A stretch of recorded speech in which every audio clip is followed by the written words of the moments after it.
Olá pessoal, a nossa aula de hoje vai ser sobre análise de sobrevivência.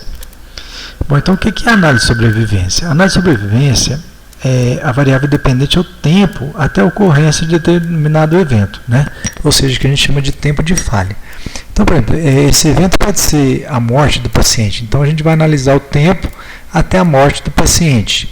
Pode ser o tempo até a cura de uma doença, o tempo até a recidiva de uma doença, né? Ou seja, qual é o tempo que demora para aquela doença voltar, né? O tempo de incubação de uma doença. E também o tempo até a falha de equipamentos industriais. Então a análise de sobrevivência também é muito utilizada em indústria, né? Então quando a gente compra uma lâmpada, a gente, se vocês olharem lá, tem um tempo médio de vida daquela lâmpada, né? Então vai durar tantas horas e depois ela é esperado uma chance dela queimar, né? Então é feita essa análise de tempo de vida desses materiais.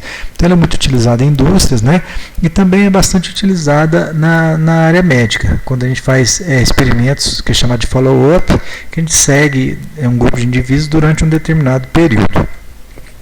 Bom, então qual que é a diferença entre a análise de sobrevivência e a estatística clássica, né?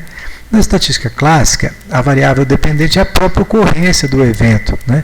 Então, por exemplo, a pessoa desenvolve a doença ou ela vai ser curada, tá? Então, por exemplo, vamos supor que a gente queira comparar dois grupos de pacientes tratados com esses medicamentos, né, que seria para a cura do câncer, tratamento do câncer. Então, na análise de sobrevivência, o evento seria a progressão das lesões metastáticas, né? E a variável dependente é o tempo decorrido desde a inclusão do paciente no estudo até o desenvolvimento desse evento. Ou seja, a minha variável que eu vou utilizar vai ser o tempo, né? Desde quando ele entrou no estudo até aparecer metástases, né?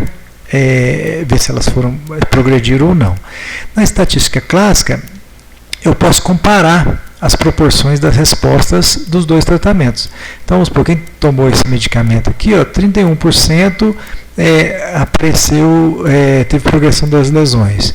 Aqui, quem tomou esse, 6% que teve progressão das lesões. Então, provavelmente, esse medicamento seria melhor do que esse, né? Então, eu faria um teste de proporções para testar isso aqui. Tá?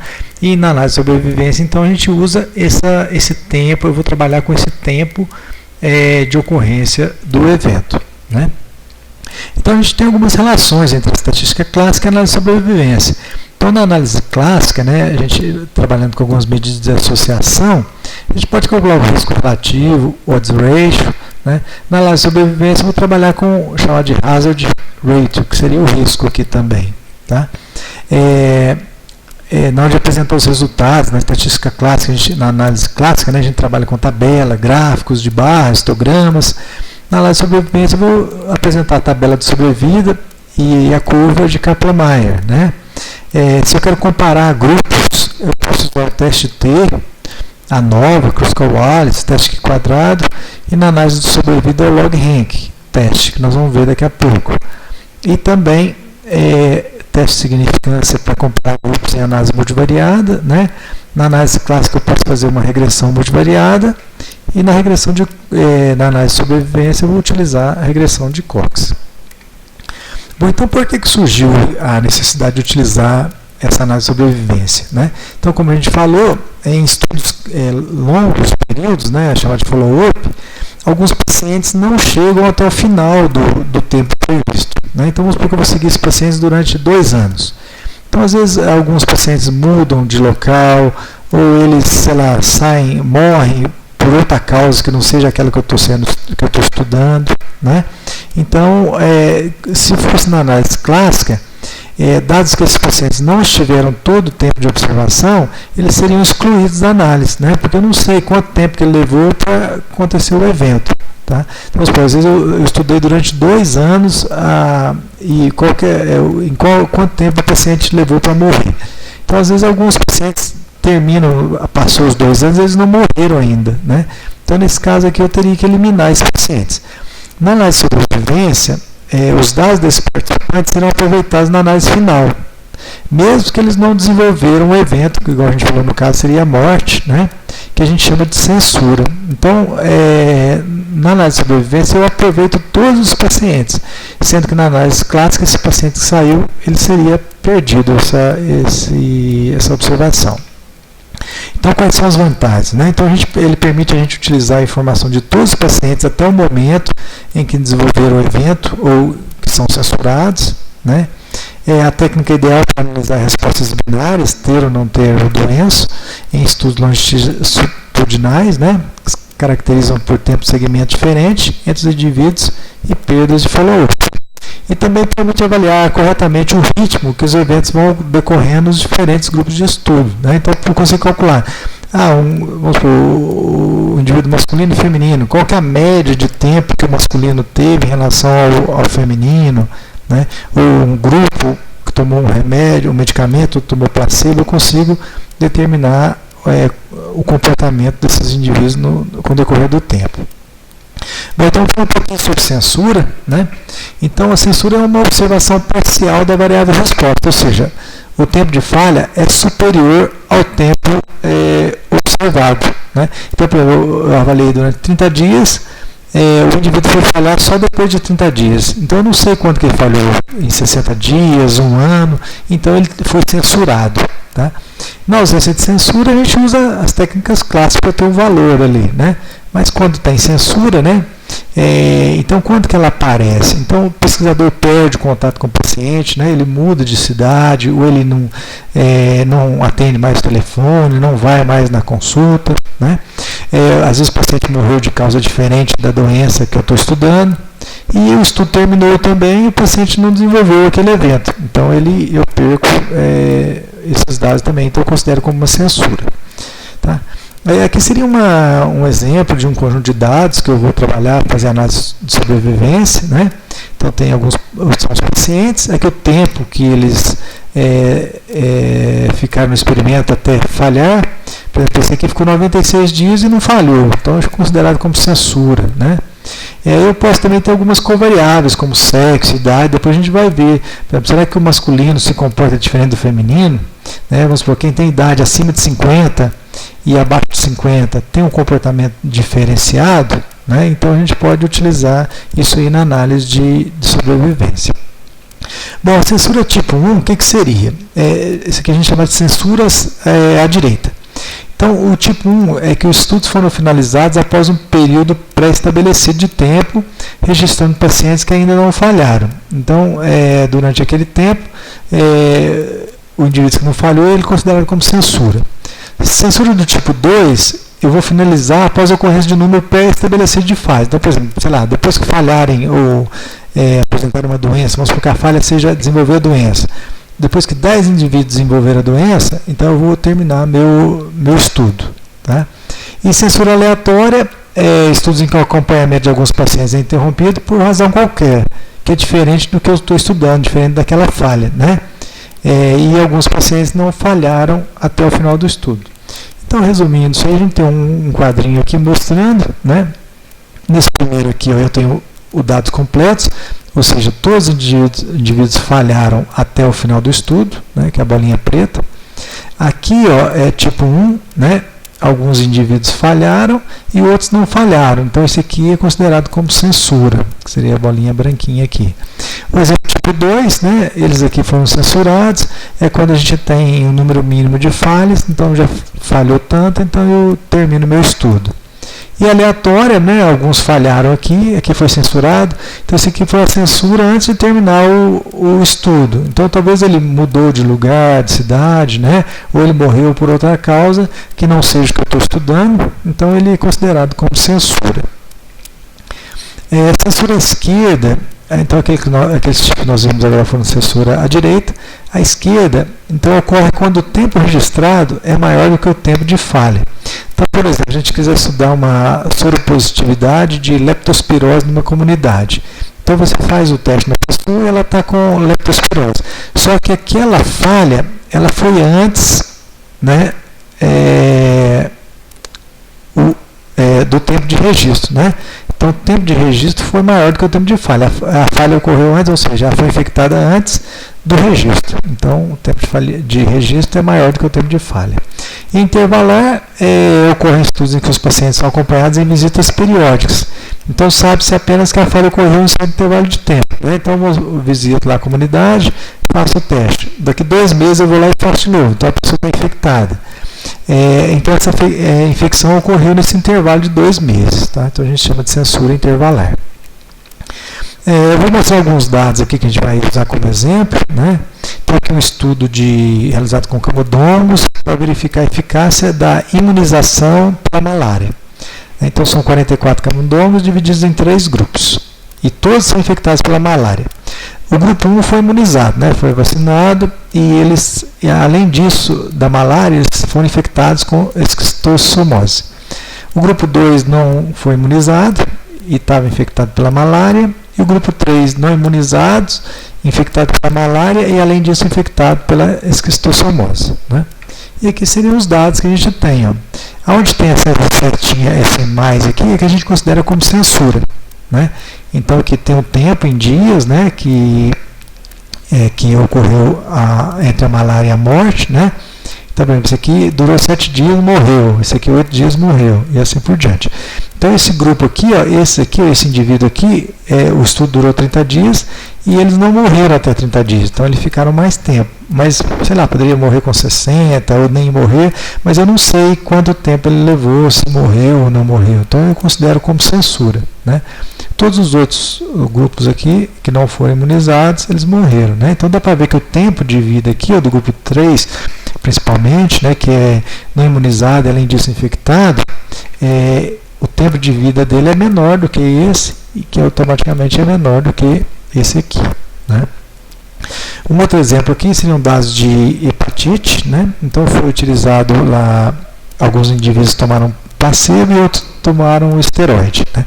E durou 16 semanas e o tempo em semanas até a morte, né? Após o início do tratamento. Portanto, esse aqui, ó, ele teve uma censura, ele morreu por outra causa. Esse aqui também. Esse aqui, depois de 3 semanas, ele morreu.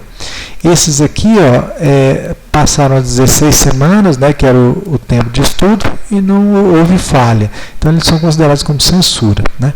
Então, se a gente observar aqui, ó, parece que quem tomou placebo parece que está melhor do que o esteroide. Né? Então, parece que até o medicamento aqui fez algum efeito, né, com os indivíduos. Bom, então qual seria o objetivo da análise de sobrevivência? Né?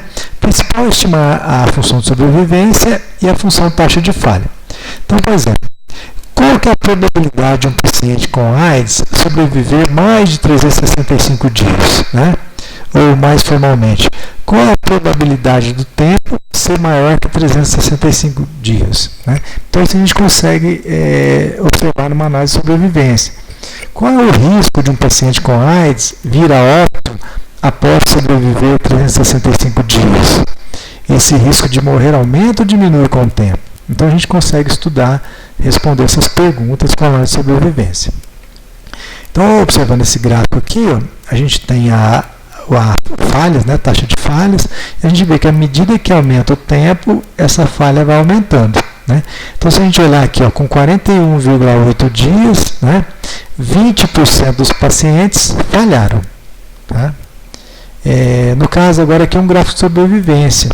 Então, à medida que vai aumentando o tempo, a probabilidade de sobrevivência vai diminuindo. Né? Então, a gente pode ver aqui, 92,7% dos pacientes ainda não falharam após sobreviverem 30 dias. Né? Aqui, 6,64% dos pacientes ainda não falharam após sobreviverem 90 dias. Né? Aqui um outro gráfico de falhas crescente com o passar do tempo. Né? Então a gente tem aqui um paciente que sobreviveu 30 dias, ele tem uma probabilidade de 0,1% de falha instantânea. Um paciente que sobreviveu 80 dias tem 0,75% de falha instantânea. Né? Então a gente pode chegar à conclusão que o paciente que sobreviveu 80 dias ele tem 7 vezes mais chance de falha do que um paciente com 30 dias. Né? Então são coisas que a gente consegue observar com a análise de sobrevivência. Tá? Então o que seria a função de sobrevivência? Então ela é a probabilidade de uma observação não falhar até um certo tempo T. Tá? Ou seja, a probabilidade de uma observação sobreviver ao tempo T. Então a gente representa por S de T, né? Que é a probabilidade do tempo ser maior que um determinado tempo, né? Que eu vou estudar. Tá? Então, como que eu calculo isso aqui? Ó? É o número de indivíduos que não falharam até o tempo T sobre o número de indivíduos no estudo. aqui seriam duas curvas de sobrevivência, dois grupos, né? Então, se a gente olhar aqui, ó, o grupo 2 está pior do que o grupo 1, né? Ou seja, com 10 anos, 50% ainda não falharam no grupo 2. E aqui, ó, praticamente 90 e poucos por cento ainda não falharam no grupo 1, né? Com 20 anos, ó, 50% ainda não falhou. E com 20 anos, são poucos que ainda não falharam no grupo 2. Né? Então a gente pode comparar curvas também e ver o comportamento dos grupos em relação a essa sobrevivência, o tempo de sobrevivência. Bom, então e a função taxa de falha, né, seria a função de sobrevivência num tempo t, menos a função de sobrevivência num tempo t, mais um ΔT, um tempo percorrido aí, né, sobre o ΔT vezes a função de sobrevivência. Tá? Se esse ΔT for muito pequeno, né, temos então a taxa de falha instantânea no tempo t, né, condicional à sobrevivência, tem que ter sobrevivido até o tempo t. Aqui algumas taxas de falha, né? Então às vezes tem determinados indivíduos ou segmentos, né, que a taxa de falha é decrescente, alguns a taxa de falha é crescente, e outros a taxa de falha seria uniforme, né, constante. Bom, aqui, ó, é um tempo de falha, a gente chama de curva da banheira, né? Seria o comportamento do tempo de vida dos seres humanos, né? Então no início aqui, ó, a probabilidade de morrer é muito grande, que é a fase da mortalidade infantil, né? Então pode ter doenças, alguns probleminhas, né? Depois, durante a fase de crescimento, né, a fase útil da vida, essa taxa de falha é constante. E à medida que a gente vai envelhecendo, vai passando o tempo, vai aumentando a taxa de falha. Então é chamado de curva da banheira. Bom, então como estimar a função de sobrevivência? Né? Então a gente vai ver aqui o estimador não paramétrico, né? Ele não supõe nenhuma distribuição por tempo de falha. Então na ausência de censura seria o estimador empírico, né? Simplesmente contar a quantidade que sobreviveram em relação ao total. E na presença de censura a gente vai usar estimadores que a gente chama de Kaplan-Meier e a tabela de vida ou atuarial.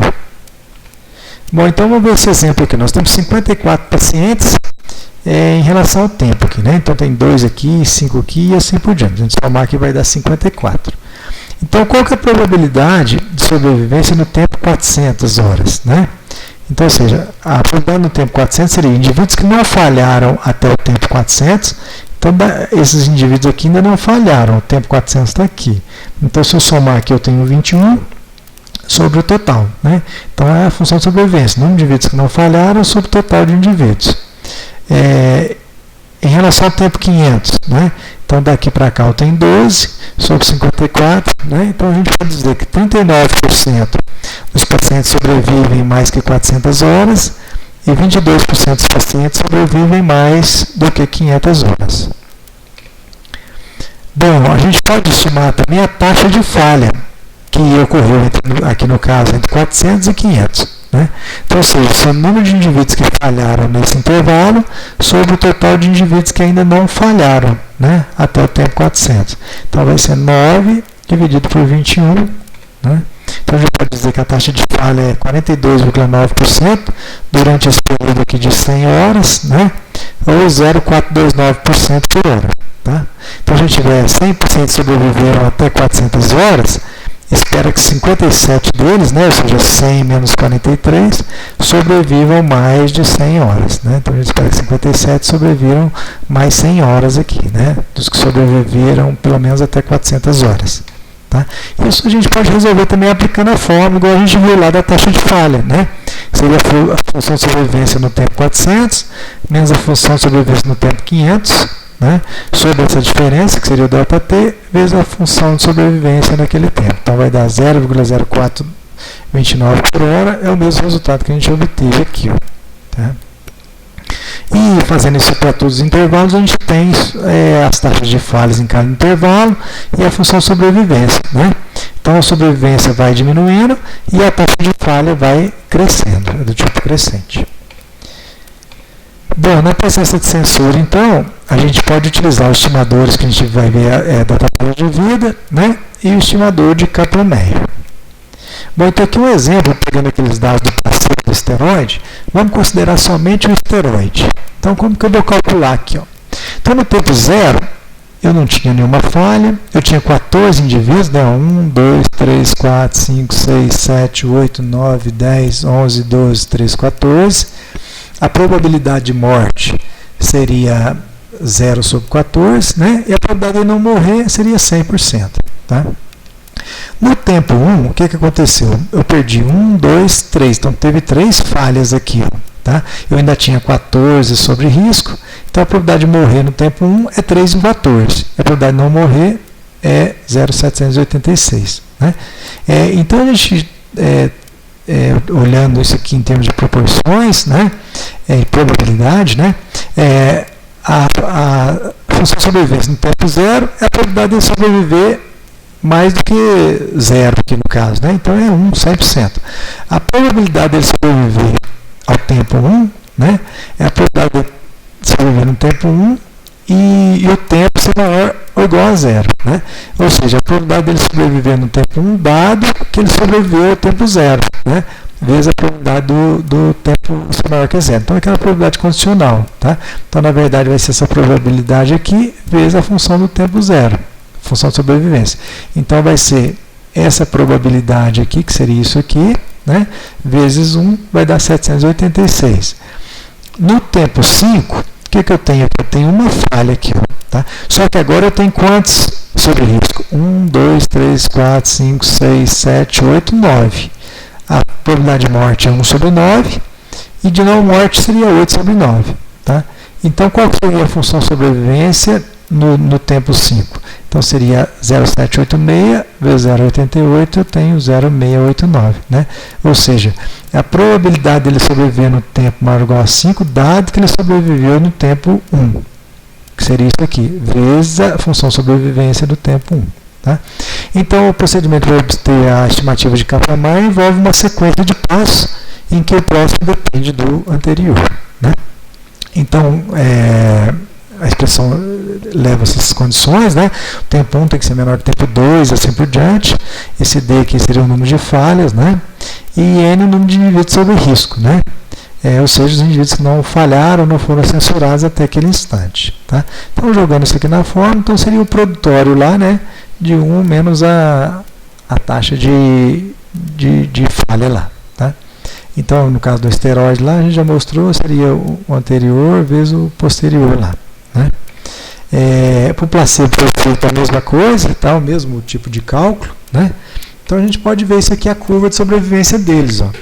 Então, eu fiz calculei essa função sobrevivência para o esteroide, calculei agora para o placebo e joguei isso aqui num gráfico. Então, se a gente olhar aqui, o controle, né, que seria o placebo, e aqui o esteroide. Então, como a gente viu os dados lá no início, o quem tomou placebo está um pouquinho melhor do que tomou o esteroide. Né? Então, ó, por exemplo, aqui ó, com 10 semanas, né, praticamente 50% ainda não sobreviveram, ainda sobreviveram. Né? Aqui ainda tem, a quantidade é maior, praticamente 85%. Então, quem tomou placebo, né, parece que está um pouquinho melhor. Tá? O maisinho aqui são as censuras. E a tabela de vida, né, é uma tabela de distribuição de frequências também. Tá? Só que nesse caso aqui, os tempos eles são divididos em intervalos. Tá? Então, para cada intervalo, a gente pode calcular o número de vivos, né, o número de mortos no intervalo e o número de perdidos ou censurados também. Tá? Então, a gente vai ter semelhante ao Kaplan-Meier, né, que seria o produto, né, das probabilidades, tá? E o D, que seria o número de falha no intervalo. E a única diferença aqui, ó, que no caso da tabela de vida, o número de censuras aqui ele é dividido por 2, tá? Porque a censura ocorreu no intervalo, então a gente não sabe em qual período que ela ocorreu. Então são tratadas como se estivesse sob risco durante metade do intervalo. Então divide por 2. É a diferença do Kaplan-Meier lá, né? Então aqui a gente tem a probabilidade de falha, a gente vai chamar de Q, e 1 menos Q é a probabilidade de não falhar. Então o que é a probabilidade de falha? É o número de falhas no intervalo sobre o número de indivíduos sob risco, né? E só que aqui no denominador aqui, a gente vai ter metade do número de censuras. Então, na verdade, é um produtório dessa taxa de probabilidade de não falhar. Então, aqui um exemplo, a gente tem pacientes aqui, né, que fizeram mastectomia, né, e o tempo que eles levaram até a morte. Tá? Então, o primeiro paciente, após essa mastectomia, depois de 6 meses ele morreu. O segundo paciente, 8 meses, e assim por diante. Né? Aqui, esse paciente 5 teve uma censura, com 20 meses ele saiu do experimento, morreu por outra causa, que não seja isso. Né? Então, a gente vai considerar agora períodos, dividir isso aqui em períodos, no caso que são de 12 meses. Né? Então, a gente vê que no intervalo de 0 a 11, né, eu tinha 15 indivíduos sobre risco. Desses 15, 2 morreram nesse intervalo, ó, que foram esse e esse aqui, tá dentro dos 12 meses. Né? Eu não tive nenhuma censura, então se eu pegar 2 sobre 15 eu tenho a probabilidade de morrer, e a estimativa de sobreviver seria 1 menos isso, 0,87. Tá? No segundo intervalo, a gente teria até 23 meses aqui. Ó. Então eu pegaria esse 3, o 4 e o 5. Quantos morreram aqui? 2? 2 morreram. Né? Eu tive uma censura? Tive. Ó, esse aqui censurou. Então é colocado aqui, censura. Tá? Então se eu pegar aqui, ó, usar os cálculos lá, jogar na fórmula, isso aqui, a probabilidade de sobreviver vai ser 0,84. E a função sobrevivência vai ser 0,87 vezes 0,84 dá 0,73. E assim por diante. Tá? Então isso aqui foi a formulinha que fez. Né? Então eu tinha 15. Só para a primeira parte lá, né, para mais detalhado, eu tive 2 mortes, seriam essas 2 mortes aqui, e 0 censura. Né? Então, como é que eu calculei aquele P lá? Então, seria o número de indivíduos sobre observação, eu tive 2 mortes, e aqui a censura sobre 2, que é metade, só que era 0, né? E aqui seria o número de observações menos a censura sobre 2. Então, 0,87, 87% aqui, ó. Tá? E assim por diante é feita a tabela de vida. Né? Bom, outra coisa que eu preciso quando eu falo na sobrevivência, estou comparando 2 grupos, é ver se tem diferença entre esses grupos. Né? E uma maneira de eu testar é utilizando esse teste de log rank. A minha H0, que é a função sobrevivência, é a mesma em todos os grupos, né? E a HA que seria diferente. Tá? E a gente pode utilizar o Q² para testar isso aqui. Então aqui um exemplo aqui, né? Então o que eu tenho? Tenho um grupo 1 e 2, né? Eu teria a quantidade de indivíduos que falharam, que não falharam e o total sobre o estudo. Tá? Então no caso aqui comparando 2 grupos, a minha H0 é que a função de sobrevivência do grupo 1 é igual ao do grupo 2. Tá? E a gente vai ver como a gente vai utilizar o Q², então nós temos que ter valor esperado e observado. Tá? Então por exemplo, aqui nós vamos calcular o valor esperado para o grupo 2. Né? Então eu faço um Q² observado menos esperado ao quadrado sobre o esperado para o grupo 1 e observado menos esperado ao quadrado sobre o esperado para o grupo 2. Tá? Então esses aqui são os números de eventos observados, seria, sei lá, vamos supor que o evento meu é morte.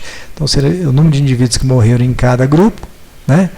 E aqui seriam os números esperados. Então como que eu vou calcular os esperados aqui? Ó?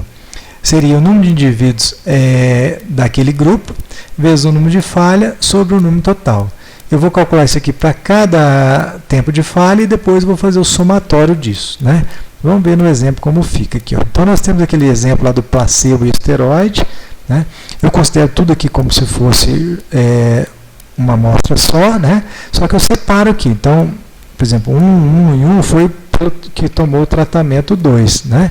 Então aqui, ó, 1 e 1 que falharam corresponde ao esteroide, né? E assim por diante. Então identifico de qual tratamento que ele quer, que ele é, né? Então nós estamos calculando o valor esperado para o grupo 2, que é o esteroide. Então, se eu somar, considerar todos os indivíduos do placebo e esteroide, nós temos 29 indivíduos sobre risco. Né? No tempo 1, eu tive 3 falhas, que são esses 3 aqui. Ó. Esse aqui foi censura, não foi falha. Então, tive 3 falhas. O risco de morte seria 3 sobre 29. Né? E quantos que eu tinha do esteroide? Como eu estou calculando para o grupo 2, eu tinha 14 indivíduos aqui. Ó. Então, eu faço o risco de morte em relação ao número de esteroides. Então, se eu multiplicar esse por esse, vai dar esse valor aqui. Tá? E assim por diante eu calculo para cada tempo de falha aqui separadamente. E depois eu vou pegar o somatório desses valores esperados do evento. Então eu tenho o valor esperado do grupo 2. Tá? Então voltando àquela formulinha lá, ó, o esperado no tempo 1 aqui seria número de indivíduos do tratamento 2, que seria 14, vezes número de falhas, que é 3, dividido pelo número total, que dá 1,448, que seria o valor esperado aqui. Ó, tá? Se eu somar todos aqueles valores aqui, eu somar 1,448 mais 0,43 e assim por diante, eu tenho esse 4,716. Então, esse aqui seria o valor esperado de falhas, né, no grupo 2. Tá? Como se a gente contar lá, eu vou ter 10 mortes lá, então eu tenho 1, 2, 3, 4, 5, 6, 7, 8, 9, 10. Então, desse total aqui, eu tive 10 mortes. Né? O esperado para o grupo 2 é 4,716. Então, 10 menos 4,716. O esperado para o grupo 1 seria 5,284. Né? Então, agora eu faço o Q quadrado, o observado menos o esperado. No grupo 1, quantos eu observei de morte lá? Ó? No grupo 1, eu tive 1, 2, 3. Então, vai ser 3 menos o esperado, que eu calculei agora há pouco. E no 2, né, no tratamento 2, o esteroide, eu tive 7 mortes, menos o esperado. Então, o valor do Q quadrado foi 2,09. Considerando o tabelado como grau de liberdade 5% de probabilidade, né, o alfa, o meu tabelado é 3,84. Como o calculado foi menor que o tabelado, eu aceito H0, ou seja, eu não rejeito H0. Né? Então, sobre H0, eu não rejeitei H0, então significa que o tempo de sobrevivência dos dois grupos é o mesmo. Apesar de a gente ter visto a diferença entre eles lá no gráfico de sobrevivência, essa diferença não é significativa. Tá? Bom, e agora a gente vai apresentar o modelo de regressão de Cox, né, que a gente pode colocar covariáveis no nosso estudo. Né? Então, tem alguns estudos que têm algumas covariáveis que são importantes. Por exemplo, no diagnóstico aqui do tempo de ocorrência da AIDS, né, em pacientes infectados, essas células CD4 e CD8 são importantes. Então, seria importante utilizar ela como covariável. Né? Às vezes, o tipo de tratamento para a cura de uma doença, a idade dos pacientes, então são covariáveis que são importantes. Então, na regressão de Cox, eu consigo utilizar essas covariáveis. Tá? O de Cox é o modelo mais utilizado, né? A gente vai ver na literatura, ele foi bastante utilizado durante um período e a gente consegue fazer uma análise boa com esses dados, né? E ter um resultado interessante para poder discutir os nossos dados. Bom, então a gente viu que o teste log-rank ele é utilizado para ver se tem diferença entre o tempo de sobrevivência, né, dos diferentes grupos, né? E a regressão de Cox ela é análoga ao modelo de regressão múltipla, né? Mas ele permite testar a diferença entre tempo de sobrevivência de grupos específicos de pacientes, né? E além de permitir que a gente analise outros fatores. Tá? Então, nós vamos ver aplicar o Cox nesse exemplo aqui. Ó, tá? Então, eu tenho aqui o tempo de vida, né, em dias, né? Então, por exemplo, esse indivíduo aqui, ó, ele sobreviveu um dia e morreu, né? Aqui foi censura e assim por diante. Esses aqui pertencem ao tratamento 2, ao tratamento 1, e eu vou usar como covariável aqui a idade. Tá? Então, a minha idade vai ser uma covariável. Bom, aqui eu fiz calculei a função de sobrevivência, né? Para o grupo 1, foi feita a mesma coisa para o grupo 2 e a gente montou o gráfico aqui. Então, se a gente for ver, ó, o tratamento 2, teoricamente, ele é pior do que quem recebeu o tratamento 1. Né? Então, por exemplo, com 50% de pessoas que ainda não falharam, no tratamento 2, isso vai dar em torno de 10 dias aqui. Né? Para o tratamento 1, é em torno de 40 dias. Então, ou seja, quem recebeu o tratamento 1 está melhor do que o tratamento 2. Né? Será que tem diferença estatística entre essas duas funções de sobrevivência? Né? Então, foi feito o teste de log-rank, com esses dados da tabela aqui, né? Igual eu mostrei lá anteriormente. Tá? Calculei o esperado, né? E assim por diante, e fizemos log-rank. Então, o calculado deu 4,59. E o tabelado 3,84. Como o calculado é maior que o tabelado, ou seja, existe diferença, né? A gente rejeita H0 e existe diferença entre os dois grupos, né? Então, como a gente mostrou, então essa diferença aqui, ela é significativa. No caso, quem recebeu o tratamento 1 tem um comportamento melhor do que quem recebeu o tratamento 2. Tá? Então, na regressão de Cox, a variável resposta, né, é o risco, chamado de hazard. Né? Então, o que é o hazard?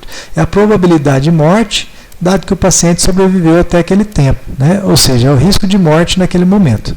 Tá? Então, nesse modelo não existe pressuposição sobre a distribuição da probabilidade do risco. Né? A única coisa que a gente precisa aqui é que essa razão de risco seja constante. Tá? Nesse caso, se eu tiver um conjunto de dados com essa distribuição aqui, não é inadequado para eu fazer a análise. Tá? Porque, por exemplo, o risco aqui, ó, ele mudou, já é diferente aqui. Tá? Então, o ideal é que essa curva viesse aqui nessa mesma distância até aqui, que esse risco fosse proporcional em relação ao tempo. Então aqui tem uma estatística um pouco pesada para calcular o risco. Né? Uma das maneiras de fazer isso é eu achar a função sobrevivência e aplicar o log dessa função. Então eu tenho aqui o hazard, que seria o risco. Tá? Então aqui depois eu peguei esses riscos aqui, ó, e plotei num gráfico. Né? Então a gente vê aqui que o tratamento 1, o risco é menor do que o tratamento 2. Aqui ficou invertido o pontinho e aqui linha contínua em relação ao anterior, mas esse aqui é o tratamento 1 e o 2. Né? Então, ou seja, o risco aqui, ó, dele falhar, né? Eu vou ter que demorar mais tempo para ocorrer isso. Aqui eu já tenho um risco maior em menos tempo. Né? Então, novamente, o tratamento 2, que a gente viu que é significativamente diferente do tratamento 1.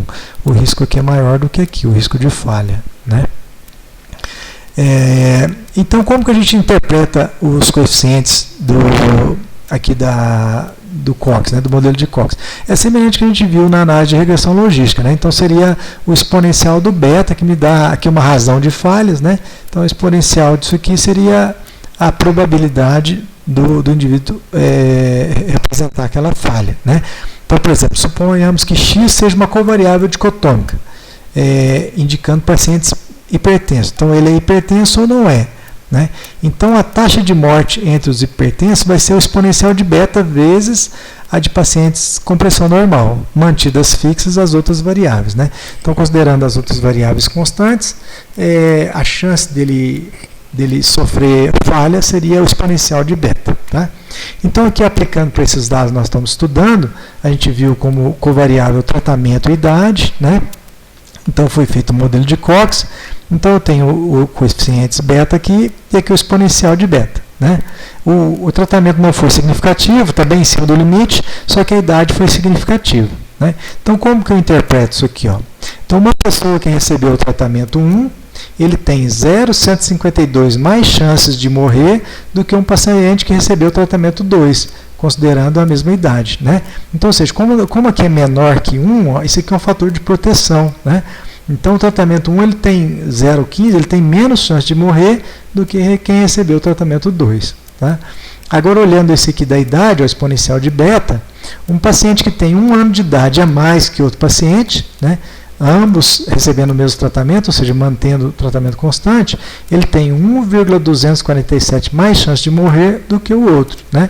Então, ou seja, o paciente mais velho, ele tem mais chance de morrer. E foi significativo, e eu consegui ver isso aqui pelo modelo de Cox. Né? Então, a gente viu que essa covariável idade é importante nesse exemplo aqui. Tá? Bom, isso aqui foi a bibliografia que eu utilizei para produzir essa aula aí. Então, obrigado pela atenção e até a próxima.